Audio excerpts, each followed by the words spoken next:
The man who gave Yasser Arafat the room had been watching him for 3 years. Not from a distance. Not through a camera or a long-range lens. From the same table. The same street. The same circle of trusted contacts who moved through Palestinian exile communities in Europe with the kind of quiet confidence that comes from belonging, or appearing to belong. His name, to everyone who knew him, was Abed al-Hader, Palestinian, reliable, one of theirs. His real name was Uri Yisrael, and he worked for Mossad. In the spring of 1964, Uri arranged a meeting space for 2 men who were just beginning to build something. The apartment was in Geneva. 2nd floor. Clean building, quiet street. The kind of place no one looks at twice. Uri offered it as a favor, the sort of thing a trusted contact does. The men accepted without suspicion. Those 2 men were Khalil al-Wazir, known as Abu Jihad, and Yasser Arafat. They did not know that before they walked through the door, a Mossad surveillance unit called Colossus had already entered the apartment and installed microphones inside the walls. Not hidden in a lamp. Not tucked under a table. Inside the walls. Because when you build the room, you don't need to hide the device. You own everything inside it. What Arafat said in that apartment, what he planned, what he argued, what he decided, was heard in real time by Israeli intelligence officers hundreds of miles away. The founding operational logic of what would become Fatah, one of the most consequential political military organizations in modern Middle East history, was transmitted to Tel Aviv as it was spoken. And yet Israel did not act on it. Not immediately. Not decisively. Not in the way that the intelligence seemed to demand. That gap between knowing everything and being able to do anything with it is the real story of what Mossad built around Arafat. Not a single operation. Not one bug in one room. A 40-year architecture of penetration that gave Israel a more precise picture of Arafat's world than most governments have of their own leaders. And still, repeatedly, it was not enough. Something for you before we go further, since you clearly cannot get enough of stories like these. Our limited edition ebook covers the operational record of Mossad's long-term penetration campaigns, the methods used, the cases that tested them, and the outcomes that shaped how the doctrine evolved. Scan the QR code on the screen to grab your copy, or click the link in the description. Then stay with us. This story is just getting started. Here's what that looks like from the inside. The decision that made the Geneva apartment possible was made more than a decade earlier, in the early 1950s, by a man named Yasser Arafat. Harel was the director of Mossad at a time when the organization was still finding the boundaries of what it was willing to do. He had already authorized operations that tested those boundaries. But the problem he was thinking about in 1950 was not an operation. It was a structural gap. Human intelligence, the kind built on recruited informants, on turned agents, on people who agree to report in exchange for money or safety or ideology, has a ceiling. A recruited informant is a man with 2 loyalties, which means he is a man whose loyalty is always negotiable. He can be identified. He can be pressured. He can be swapped back. The networks built on informants are networks that the other side can eventually map and dismantle. Harel wanted something that could not be mapped. Something that could not be pressured back because it had no visible seam to press on. The unit he built was called Ulysses. Its premise was straightforward and almost impossible to execute. Take Jewish men, specifically recent immigrants from Arab countries, men who spoke Arabic natively and understood the culture from the inside, not from a training manual, and send them into Palestinian exile communities with complete new identities. Not cover identities. Lives, they would marry. They would have children. They would build businesses, develop friendships, accumulate the kind of social texture that cannot be faked over weeks or months and can barely be faked over years. They would become, to every external measure, Palestinian. Uri Yisrael was one of those men. He had spent years inside Palestinian communities in Europe before Arafat ever sat down in the Geneva apartment. The relationships he built were not cultivated quickly. They were real in every sense that mattered to the people who had them. Real enough that Uri's Palestinian wife had no reason to doubt the man she had married. Real enough that their son grew up with a father he understood to be a Palestinian nationalist committed to the cause. That son was 50 years old by the time this story became public. He learned, in middle age, that his father was not who he believed him to be. He also learned at the same time that he had a half-brother in Israel, Uri's son from a Jewish woman, a parallel life that had run alongside his own for his entire existence without his knowledge.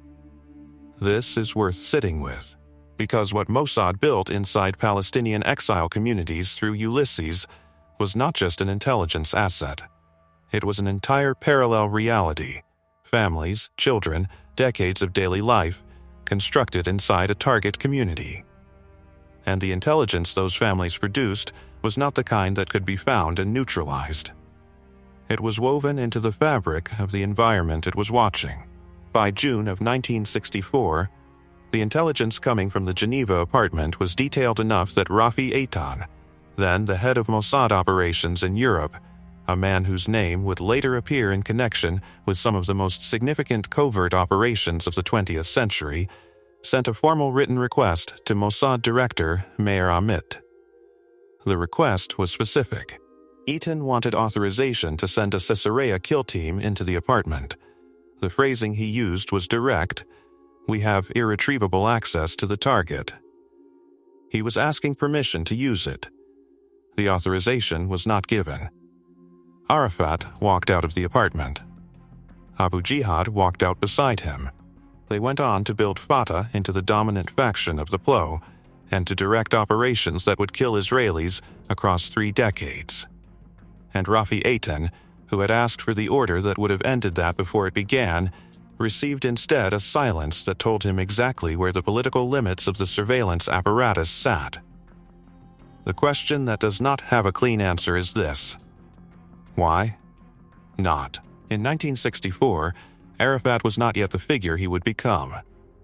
He was known to Israeli intelligence as a threat, tracked and surveilled, but not yet the chairman of the PLO, not yet the man who would negotiate at Oslo or receive a Nobel Prize, not yet the political entity whose death would require a calculation of international consequences rather than just operational ones. He was a man in an apartment. The authorization was not given because killing him in Geneva in a rented apartment through a surveillance asset who would instantly be burned if the bodies were found, this carried consequences that the intelligence picture did not resolve. Operational success was not the same as strategic success. It never was. And this is the first unresolved thread. Mossad had the room. They had the voices. They had the men inside and the men outside, and the authorization chain that ran all the way to the director's desk. What they did not have, what they would spend the next 4 decades trying to build, was a way to act on that intelligence that did not cost more than the intelligence itself was worth. That problem did not get simpler over time. It got more complicated, because the man who walked out of the Geneva apartment was about to become much harder to reach. Arafat learned something in the years after Fatah's formation, though not from Geneva specifically. He learned it from watching what happened to other men around him. Men who kept predictable routines, who slept in the same beds, who trusted the people they trusted without auditing that trust on a rotating basis. Those men were identified. Some of them disappeared. Arafat began changing his behavior in ways that would become, over time, almost ritualistic. He would not sleep in the same location 2 nights in succession. He would alter his travel plans without notice, sometimes at the last minute, sometimes with no advance warning to anyone who did not need to know. He rotated the people around him. He made himself, deliberately and systematically, into a moving target. The microphones in the Geneva apartment walls had heard the beginning of a plan. What they had also done, in some way that cannot be directly traced, but also cannot be entirely coincidental, was produce a man who would spend the rest of his life assuming that the room he was sitting in might be listening. The question now was not whether Israel could find him. The question was what happens when you build a surveillance system precise enough to track a man through 17 offices across 4 continents, and he already knows, at some level, that you are looking. By the early 1980s, Mossad had a problem that success had created. The human infrastructure, the Ulysses sleepers, the Colossus surveillance teams, the recruited assets inside Palestinian exile communities had produced something remarkable. A continuous intelligence picture of the PLO's internal structure, its finances, its communications, its key personalities. But the picture had a ceiling. Human assets could only be in one place at a time. They could only hear what was said in rooms they had access to. And as the PLO grew from a small exile organization into a structure operating across 17 offices worldwide, the gap between what the human network could cover and what it needed to cover was growing faster than Mossad could fill it. Arafat was no longer meeting in borrowed apartments in Geneva. He was running an organization with the operational complexity of a mid-sized government, with secure communications, encrypted files, dispersed leadership, and a security apparatus, Force 17, specifically designed to identify and neutralize the kind of human infiltration that Mossad had spent 30 years perfecting. The Geneva model was becoming obsolete. What Mossad needed was something that could penetrate not one room, but all 17 offices simultaneously. Something that Arafat's own people would install themselves, maintain themselves, and never suspect. It arrived in the early 1980s. And it did not look like an intelligence weapon. It looked like administrative software. Promise had been built by an American company called Unsung, a straightforward database program designed to help prosecutors manage caseloads, track defendants, cross-reference records. Functional, unsexy. The kind of software that institutions purchase because it solves a paperwork problem. Nobody looks twice at case management software. Mossad's technical division looked very hard at it. What they saw was an architecture that could integrate and cross-reference large, disparate datasets, phone records, travel logs, financial transactions, personnel files, faster and more comprehensively than any human analyst. The program did what it was supposed to do. But it could also, with the right modification, do something its legitimate users would never know about. The modification was called a trapdoor. Mossad technicians rebuilt Promise with a hidden channel, a backdoor that allowed Israeli intelligence to remotely access any system running the software, extract whatever data it contained, and exit without leaving a trace visible to the system's operators. The machine would function exactly as advertised. It would also, silently, send a copy of everything to Tel Aviv. Promise was then sold to governments, intelligence agencies, and institutions across the world through cutout companies that concealed Israel's involvement. Jordan's military headquarters received a copy when it was installed in Amman's military intelligence facility. Mossad technicians wired it into a French-designed tracking system the Jordanians were already using to monitor PLO leadership.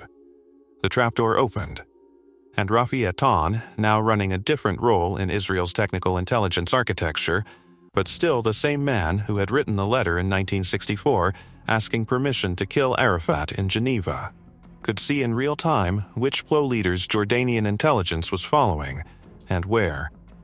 The system had been turned against itself. Jordan was watching the PLO. Israel was watching Jordan watching the PLO. And the PLO had no idea it was being watched by either. The application to Arafat specifically went further than the Jordanian circuit. By the late 1980s, the PLO's 17 worldwide offices were running computers.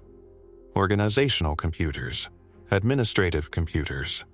The kind of systems that log leadership movements, manage travel documentation, record phone calls, track finances. The kind of systems that, if you can read them without the operator knowing, give you something close to total situational awareness of an organization's internal life. Mossad could read them. The penetration was precise enough to accomplish the following: access the secure computers logging Arafat's movements. Extract the aliases and false passports he was traveling under at any given time. Pull his telephone records and the numbers he had dialed. cross-referenced those numbers against other calls made from the same contacts, building a communication map that showed who was inside Arafat's circle before he had physically met them. And when Arafat notified local security authorities of his presence in a city, as he was required to do for his own protection, Mossad could intercept those police notifications and know his location before he arrived at it. The phrase used internally to describe the result was direct. Wherever Arafat went, he would be unable to hide. This was not a bug in a desk. This was not a microphone in a wall. This was the penetration of the administrative nervous system of an entire organization through software that Arafat's own people had purchased, installed, trusted, and maintained. The Trojan horse was not a piece of furniture. The Trojan horse was the PLO's own information technology. For a period in the late 1980s, this worked. Mossad could track Arafat's movements with a precision that the Geneva apartment had never approached. The human network had given them access to individual rooms. Promise gave them access to the organization. They knew his travel aliases. They knew his contact patterns. They knew, with a reliability that no previous surveillance system had achieved, where he was going before he got there. Here is where the assumption from Phase 1 breaks. The assumption had been that the limiting factor in the Arafat problem was intelligence, that if Israel could achieve a sufficiently detailed picture of Arafat's movements and location, the operational problem would resolve itself. The intelligence community had built toward this for 30 years. First the sleeper agents, then the Colossus microphones, then Promise. Each system was more comprehensive than the last. Each closed a gap the previous one had left open. And by the late 1980s, the intelligence was, for practical purposes, complete. The surveillance had worked. The system had delivered exactly what it was designed to deliver. And Arafat was still alive. The problem was never intelligence. It had never been intelligence. This is the reframe that changes the meaning of everything before it. Every microphone, every sleeper agent, every trapdoor in every computer system, none of it was failing. All of it was working. The intelligence product was real, it was current, and it was precise. And repeatedly, consistently, across 3 decades, it was not being used to do the one thing it was ostensibly being built to enable. Because the decision to act on targeting intelligence is not an intelligence decision, it is a political one. And the political calculation surrounding Arafat had become, by the late 1980s, almost impossibly complicated. Consider what Mossad was actually looking at by this point. Arafat was no longer the man in the Geneva apartment. He was the chairman of the PLO, an organization recognized by the United Nations, by the Soviet Union, by most of the Arab world, and by a growing number of Western governments as the legitimate representative of the Palestinian people. He had met with heads of state. He had addressed the UN General Assembly. He had, whatever the Israeli government believed about his responsibility for terrorist operations, acquired a degree of international political status that made killing him a fundamentally different act than it would have been in 1964. In 1964, killing Arafat in a Geneva apartment would have been a covert operation with consequences that could, in theory, be managed. By the late 1980s, killing Arafat anywhere would be an act with consequences that ran through every diplomatic channel Israel depended on. The relationship with the United States, the standing in European capitals, the fragile back-channel communications with Arab governments that were themselves beginning to look for a way out of the permanent conflict posture. The intelligence community could not solve this. Promise could tell Mossad where Arafat was sleeping tonight. It could not tell the political leadership what killing him there would cost tomorrow. This fracture between what intelligence could provide and what politics would permit had been visible before. But in 1982, it became impossible to ignore. Ariel Sharon, then serving as defense minister, had watched Arafat evacuate Beirut in August of that year under American guarantees brokered by the Reagan administration. Prime Minister Menachem Begin had personally promised President Reagan that Israel would not harm Arafat during that evacuation.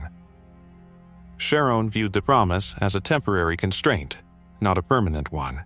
The moment the evacuation concluded and the American guarantees formally expired, he directed intelligence resources toward the question of where Arafat would go next and how quickly a targeting package could be built. In October 1982, Mossad identified Arafat's flight schedule. He was traveling on a cargo aircraft from Athens to Cairo. Israeli F-15s were scrambled and placed airborne. They had the flight track. They had the intercept window. The geometry of the kill was straightforward. The order to fire did not come.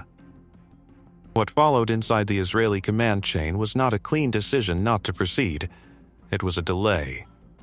Questions were raised about confirmation. Officers at multiple levels requested additional authorization that could not be provided quickly. The Air Force chief found reasons to stall. The F-15 circled while the command chain worked through a problem that was not, at its core, a military problem at all. It was a political problem. And in the time it took for that to become clear to everyone involved, Arafat's aircraft landed in Cairo. Inside the intelligence community, the reaction to the Athens episode was not uniform. There were officers who believed the abort had been the correct call, that shooting down a cargo aircraft over international airspace, with crew members who had no connection to Palestinian operations, was a line that created more problems than it solved.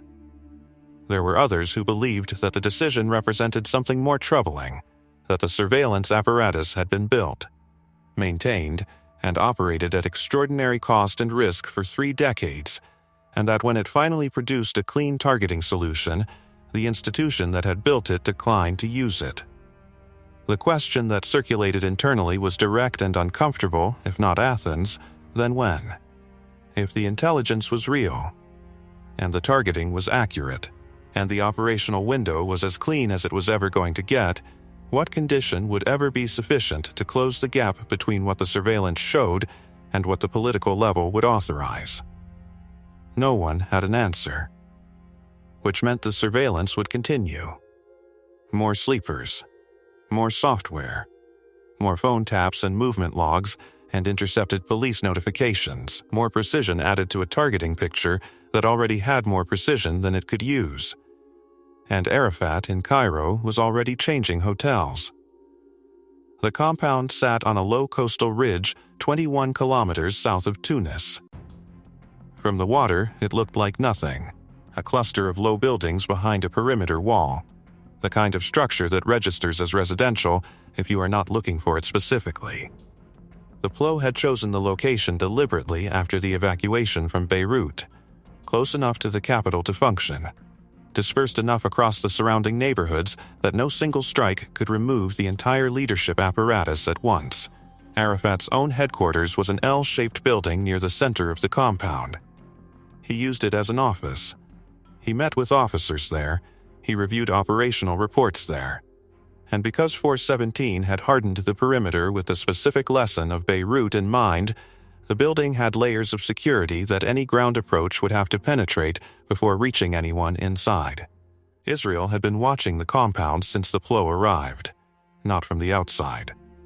The promised penetration of PLO administrative systems meant that Mossad was reading the compound's operational rhythm from the inside, meeting schedules, personnel movements, the times at which specific offices were occupied, and by whom. 417 had secured the perimeter. They had not secured their own computers. The surveillance picture of Hammam Chat by 1985 was not assembled from observation alone. It was assembled from the PLO's own administrative records. And at the center of that picture, recurring across dozens of logged entries and intercepted communications, was a pattern. Arafat worked mornings. He was at his desk early. He reviewed reports, held brief meetings with senior staff, and established the operational tempo for the day before mid-morning. The pattern was consistent enough across multiple weeks of intercept data that the planning staff in Tel Aviv felt confident attaching a probability assessment to it. That confidence was the first mistake. The plan that emerged from the intelligence picture was an airstrike. 8 F-15 Eagles, launched from a base in Israel, refueling mid-flight over the Mediterranean, flying low enough over the final approach to avoid Tunisian radar until the last possible moment. The target was the compound. The primary aim point was Arafat's headquarters building. The timing was calculated around the morning pattern, the window during which the intelligence suggested Arafat was most reliably at his desk. What the planning process did not adequately account for was the difference between a pattern and a certainty. A pattern is what a man does most of the time. A certainty is what he will do this specific morning. The promised data could produce the pattern. It could not produce the certainty. The targeting package was built on the assumption that the pattern would hold on October 1st, 1985. No one in the planning chain said that assumption out loud, because stating it out loud would have required acknowledging that the entire operation was predicated on a probability rather than a confirmed position fix. The aircraft were committed before that question was formally asked. Tunisian radar picked up the incoming aircraft with minutes to spare. Not enough to scramble a response, not enough to warn the compound with any meaningful lead time. The strike package came in from the water, low and fast, the lead elements already in their attack geometry before any ground-based response was organized. The first passes hit the outer structures. The strike sequencing was designed to work from south to north, using wind direction to keep smoke clear of the northern aim points. The precision was real. The aircraft were hitting what they were aimed at. Walls came down. Buildings collapsed. The compound, which had been a functioning organizational headquarters 40 minutes earlier, was being systematically reduced. Arafat's L-shaped headquarters building disappeared into a crater. The strike took 6 minutes. The aircraft turned for home. The first reports reaching Tel Aviv described a successful strike. Aim points hit. Compound neutralized. PLO command infrastructure destroyed. The initial damage assessment was consistent with what the targeting package had projected. The officers who had built the operation were receiving confirmation that the plan had executed as designed. It took longer to establish what had not happened. Arafat had been out jogging. The morning pattern, the one that had appeared consistently across weeks of intercepted administrative data, the one on which the timing of the entire operation had been calculated, had not held that morning. Not because Arafat had detected the strike in advance. Not because Force 17 had received a warning. He had simply, for reasons that were his own and that no surveillance system could predict, gone for a run at the time his pattern said he would be at his desk. The intelligence was accurate. The pattern was real. The assumption that the pattern would hold on that specific morning was wrong, and no one in the planning process had built an alternative for what happens when the targeting clock is correct and the man is not where the clock says he should be. In the compound, between 41 and 71 people were killed. Between 65 and 100 were wounded. The casualties were PLO personnel, administrative staff, security officers, and support workers. People who had been at their posts at the time the intelligence said Arafat would be at his. The targeting had been precise. The wrong people were in the building when the precision was applied. Arafat came back to the rubble. He walked through what remained of the compound in front of journalists and cameras, giving statements, surveying the damage. The L-shaped building was gone. The organizational infrastructure of the PLO in Tunis had been severely disrupted. Dozens were dead. And Arafat, who should by every calculation have been among them, was standing in the wreckage giving a press conference. This was the false release moment, and it landed in Tel Aviv with a particular weight. Because the initial reports had been accurate. The compound was destroyed. The strike had executed cleanly. For a period of perhaps 40 minutes after the aircraft returned, the intelligence officers working the Homam Chat file were operating on the assumption that the primary objective had been achieved. The pattern had said he would be there. The building was gone. The logical inference was straightforward. Then the images started coming in. And Arafat was visible in them, standing upright, surrounded by microphones. The relief that follows a successful strike, the operational tension releasing, the confirmation that the plan worked, had already moved through the room by the time those images arrived. What replaced it was not simply the knowledge that Arafat had survived. It was the specific, uncomfortable recognition of what his survival meant for the intelligence architecture that had produced the targeting package. The promised data had been real. The pattern had been documented. The strike had executed perfectly against the wrong assumption, and if the core targeting logic, the belief that pattern data constituted sufficient basis for a timed strike against a primary target, had failed here, then it was going to fail again, in the same way for the same reason. Because pattern data is what a man does most of the time, and most of the time is not every time. 3 years later, Mossad came back to Tunis, not for Arafat, for the man who had been beside him in Geneva 24 years earlier, whose surveillance file had been built from the same intelligence infrastructure, whose movement patterns had been documented with the same promised penetration. The planning staff drew the same distinction they had failed to draw in 1985. Abu Jihad had a morning routine. He reviewed materials at his desk in the early hours. He did this consistently. But instead of building a timed airstrike around that consistency, they built a ground operation. 26 commandos who would be inside the building before Abu Jihad could deviate from his routine. The strike time could be adjusted by the team leader in real time, based on confirmed visual position. The operation was called Introductory Lesson. The authorization came from a security cabinet vote of 6-4, close enough that the political difficulty of the decision was not abstract.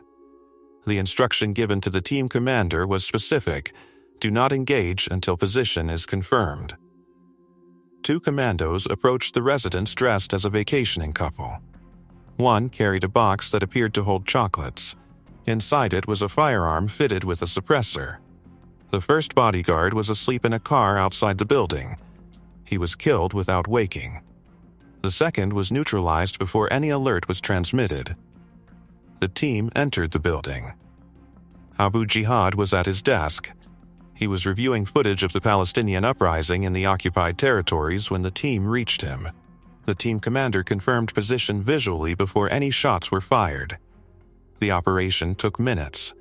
It executed cleanly. 26 commandos returned to rubber boats on the beach and were ferried to a missile ship waiting offshore. And in Tel Aviv, the officers who had built the Hammam Chat targeting package understood what the difference was.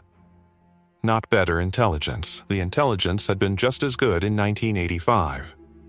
The difference was that in 1988, they had put men in the building. Men who could see where the target was before they acted, rather than calculating where he should be and hoping the calculation held. It had taken 3 years and 1 failed airstrike to learn that lesson. The question now was whether that lesson applied to the man who was still alive. The bodies in Hammam Chat were still being counted when the first diplomatic cables arrived. Tunisia filed a formal protest. The Arab League convened an emergency session. The United Nations Security Council voted on a resolution condemning the strike.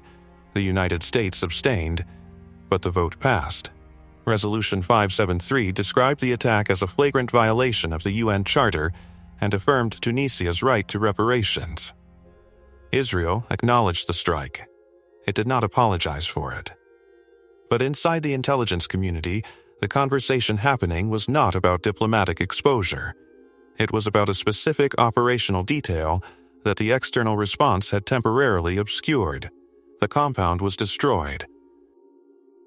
The PLO's administrative infrastructure in Tunis had been severely disrupted. Force 17 personnel were among the dead. By every measurable output of the targeting package, the strike had succeeded. Arafat had given his press conference in the rubble and flown to a new location within 48 hours. The immediate fallout that mattered was not diplomatic. It was structural, because the PLO's response to the Hammam Chat strike was not to consolidate. It was to disperse further. Offices that had already been scattered across Tunis were moved again, redistributed into smaller cells operating with greater independence and less centralized record-keeping. The administrative systems that Promise had been reading, the movement logs, the travel documentation, the personnel scheduling, were audited and partially restructured. Not because PLO security had identified the penetration. They had not. But because the strike had demonstrated, beyond any ambiguity, that the Israelis had a targeting picture of the compound detailed enough to hit specific buildings with precision from 2,000 kilometers away, the conclusion the PLO drew was the correct one, even if the mechanism they identified was wrong. They assumed the precision came from a human asset inside the compound. They looked for the informant. They did not find one, because the penetration was digital, not human. But the security audit that followed disrupted the administrative patterns that Promise had been reading, introduced irregularities into the scheduling systems, and produced a noisier, less reliable data stream for the intelligence analysts in Tel Aviv who had been drawing targeting information from it. The strike that was supposed to solve the Arafat problem had made the Arafat problem harder. The 3 years between Hammam Chat and the Abu Jihad operation in 1988 were not years of rebuilt certainty. They were years of degraded signal. The promised penetration continued to function. The trapdoor was still open. But the administrative data flowing through it was less clean than it had been before October 1985 because the PLO's security response, imprecise, based on a wrong assumption about the source of the breach, but disruptive regardless, had introduced enough procedural change to reduce the reliability of pattern data as a targeting basis. This was the institutional cost that no one stated directly in any internal review, because stating it directly would have required acknowledging that the Hammam Chat strike had compromised the surveillance architecture it was supposed to be built on. The operation and the intelligence infrastructure behind it were not separate systems. They were the same system. Using the intelligence to conduct the strike had partially degraded the intelligence. The Abu Jihad operation 3 years later was built, in part, on whatever remained of that degraded picture, supplemented by additional human collection, direct telephone intercepts, and physical surveillance of his Tunis residence. It worked, but it worked because the planning staff had absorbed the lesson about pattern data and built in a ground truth confirmation step that Hammam Chat had lacked. The lesson was real. It had cost 3 years and between 41 and 71 lives in a coastal compound to learn it. Arafat did not become easier to reach after 1985. He became harder. The personal security protocols he had been developing since the early days of Fatah, the rotating accommodations, the unpredictable travel schedules, the segmented information sharing within his inner circle, were intensified after Hammam Chat in ways that were visible to the intelligence community tracking him. He did not sleep in any location connected to official PLO facilities if he could avoid it. He moved through cities in vehicles that were substituted at intermediate points. He trusted fewer people with advanced knowledge of where he would be, which meant the administrative records that Promise was reading contained less accurate forward planning data, because less accurate forward planning data was being entered into them. The surveillance architecture adapted. But it was adapting to a target who was also adapting, and who had the advantage of knowing he was being hunted even if he did not know precisely how. By the time the Oslo process began in the early 1990s, and Arafat returned to the occupied territories as the head of the Palestinian Authority, the intelligence picture had shifted again. He was no longer a moving target in exile, he was a fixed target in Ramallah, in a compound called the Muqata. He was, in one sense, easier to locate than he had ever been. In another sense, he was now a sitting head of state operating under international oversight, with foreign diplomats cycling through his offices and international media covering his compound. The political cost of acting on the targeting picture had not decreased. It had increased.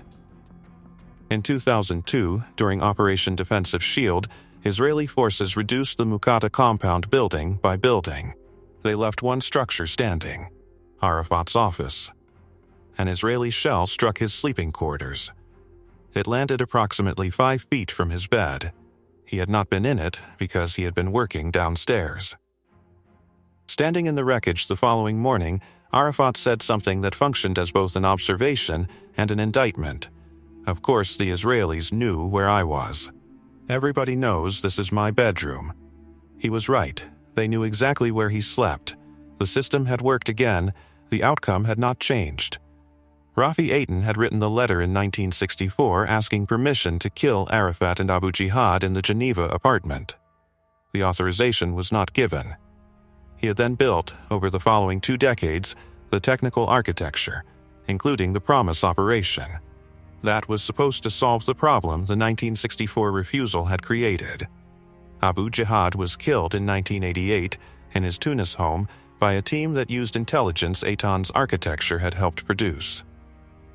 Arafat died in a French hospital in November 2004 of causes that have never been publicly established to any consensus. Swiss scientists examining his personal effects in 2012 found elevated levels of polonium-210. A French investigation opened and closed without conclusion. A Russian laboratory found nothing. The contradiction was never resolved. Whatever the surveillance apparatus had built toward, 40 years of sleeper agents, planted microphones, penetrated software, intercepted communications, targeting packages refined and reused and rebuilt after every failure. The ending it produced was not a clean operational outcome. It was a hospital room in Paris and an open question that no official record answers.